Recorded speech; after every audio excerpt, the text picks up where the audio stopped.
limite. Moi, vous voyez, par exemple, une proposition que je fais... Suppression mais de je pense l'immunité que ça ne parlementaire. sert à rien. Et que ça entretient ce doute et ce soupçon perpétuel que la classe politique essaye de ne pas vivre comme les autres Français. Ça ne sert à rien, C'est l'immunité un amendement parlementaire. que vous pourriez déposer.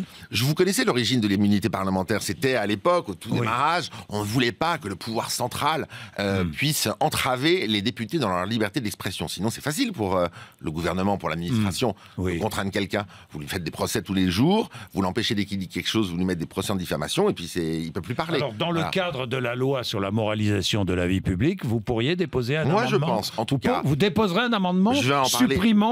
supprimant l'immunité J'en parlerai parlementaire. avec mes collègues du groupe. Mais je voyais, c'est une proposition que je vous fais. Je trouve que cette immunité parlementaire ne sert à rien.